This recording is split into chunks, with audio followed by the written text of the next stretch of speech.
বিসমিল্লাহির রহমানির রহিম। আমরা এখন দ্রুত উচ্চতর অধ্যায়ের এমসিকিউ সমাধান করব। ক্লাসে 1 থেকে 4 পর্যন্ত এমসিকিউ সমাধান করেছিলাম। আমরা এখন 5 নাম্বার এমসিকিউ সমাধান করব। 5 নাম্বার দেখো বলা আছে যে জ্বরে একটি গাছ হেলে পড়েছিল। এমত অবস্থায় গাছের গোড়া হতে 7 মিটার উচ্চতায় একটি খুঁটি ঠেস দিয়ে গাছটিকে সোজা করে রাখা হলো।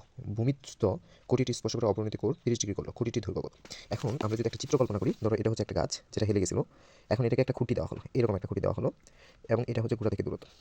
এই হলো চিত্র। এখানে অবনতি কোণের কথা বলছে। দেখো এখানে বলছে যে এটা অবনতি কোণ। অবনতি কোণ তো এখানে উপরে উৎপন্ন হয়। তাহলে এখানে এখানে যে কোণটা হবে সেটা অবনতি কোণ, সেটা কত ডিগ্রি? 30 ডিগ্রি। অবনতি কোণ 30 ডিগ্রি। এখানে আরেকটা জিনিস হচ্ছে গুড়া হতে, গুড়া তো এটা, গুড়া এটা, গুড়া হতে 7 মিটার উচ্চতায়। তাহলে এটুকু হচ্ছে 7 মিটার উচ্চতায়।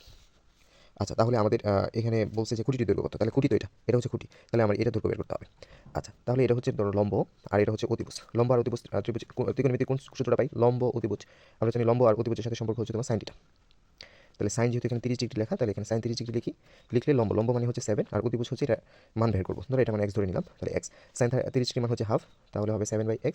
তাহলে আর গুণন করো, এই x 1 এর সাথে গুণ করলে x হবে ইকুয়াল 2 আর 7 গুণ করলে হবে 7 দুগুণে 14। আমরা পরের প্রশ্নটা দেখি। এখানে বলা আছে যে একটি ঘরের ছাদের কোনো বিন্দুতে ওই বিন্দু থেকে 20 মিটার দূরের কোনো বোতলস্থ একটি বিন্দুর অবনতি কোণ 45 ডিগ্রি হলে গড়ের উচ্চতা কত? তাহলে আমরা একটা ছাদ কল্পনা করি। ধরো ছাদগুলো তো আর নিচে থাকে না, ছাদগুলো নর্মালি উপরে থাকে। তাহলে ধরো এটা হচ্ছে একটা ছাদ, ছাদ থেকে 20 মিটার ভূমিতে। তাহলে এটা হচ্ছে 20 মিটার আর এটা হচ্ছে ঘর।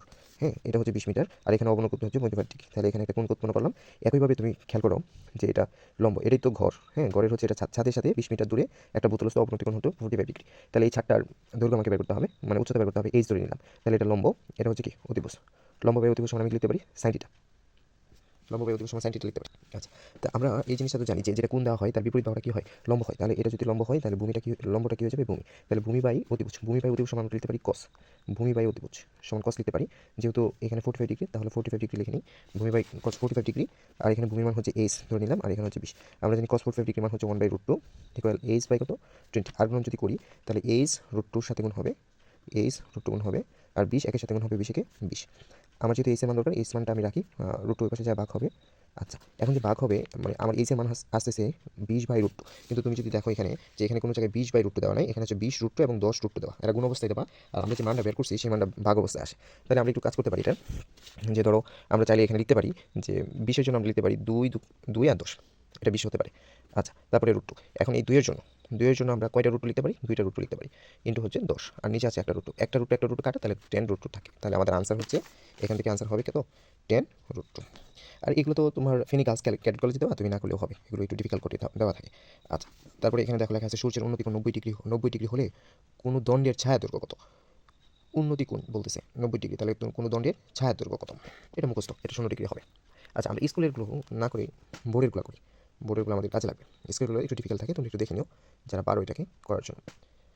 আচ্ছা, বহু নির্বাচনে একটা প্রশ্ন আছে যেটা 12 নম্বর প্রশ্ন। সেখানে বলছে যে ত্রিভুজ পি কিউ আর সমবাহু হলে চিত্রানুসারে এই 3টা অপশন দেওয়া আছে, যেটাকে বহু নির্বাচনী বলা হয়। এই 3টা অপশনের যে 2টা সঠিক, এখানে দেখো সবগুলো জোড়ায় জোড়ায় দেওয়া, তার মানে উপরে যে কোনো 2টা সঠিক হবে। আচ্ছা, এখানে আমরা একটু অপশন টেস্ট করবো, যে এখানে দেখবো আমরা যে কোনটা হয়। আমরা যদি ত্রিভুজের দিকে তাকাই তাহলে ত্রিভুজ হচ্ছে পি কিউ আর, আর মাঝখানে যে উচ্চতা থাকে সেই উচ্চতা হচ্ছে এস। প্রথমে বলা আছে যে এখানে কিউ এস সমান এস আর। কিউ এস সমান কি? এস আর। আমরা সবাই জানি একটা ত্রিভুজ যদি মাঝখান দিয়ে লম্ব টানি, একটা ত্রিভুজ অঙ্কন করার পর যদি মাঝখান দিয়ে লম্ব টানি, তাহলে এই যে লম্বটা ত্রিভুজটাকে সমান 2 ভাগে ভাগ করে, তাহলে এই 2 ভাগ সবসময় কি হয়? সমান হয়। অর্থাৎ এটার নাম যদি আমি পি দেই, এটা যদি আর দেই, তাহলে এটা যদি এস দিই, তাহলে পি এস আর এস এর কি হবে? সমান হবে। তাহলে এখানে প্রথম অপশনে বলতেছে কিউ এস, তাহলে এই যে এটা আর এটার কি হবে? সমান হবে। আচ্ছা, এটা ঠিক আছে। তাহলে প্রথম উত্তরটা সঠিক। দ্বিতীয়টা বলতেছে কোন পি কিউ আর, এই যে পি কিউ আর এটুকু সমান 30 degree. P Q R 30 degree. তুমি যদি ভালো করে চিত্রটা দেখো, চিত্রটা দেখতে কিন্তু সমবাহু ত্রিভুজ মনে হচ্ছে। সমবাহু মানে হচ্ছে এই বাহু এবং এই বাহু সমান। তাহলে একটা, আমরা সবাই জানি ত্রিভুজে 3টা কোণ, এই কোণ এবং এই কোণ সমান 180 ডিগ্রি হবে। এখন একটা কোণের মান যদি 30 ডিগ্রি হয়, তাহলে 30 আর 30 60 60 আর 30 হচ্ছে 90 হবে। তাহলে 90 তো হবে না, হইতে হবে 180। তাহলে এটা অপশন সঠিক না। তাহলে যেহেতু এই অংশটা সঠিক না, তাহলে এই প্রথমটা এবং তৃতীয়টাই আনসার হবে। তাহলে আমার আনসার হবে 1 আর 3। 13 নম্বর প্রশ্নের মধ্যে বলতেছে লম্ব গ্রেটার দেন ভূমি যখন উন্নতি কোণ 30 ডিগ্রি, এই 3টা অপশনের মধ্যে 3টাই সঠিক হতে পারে বা যে কোনো 2টা সঠিক হতে পারে।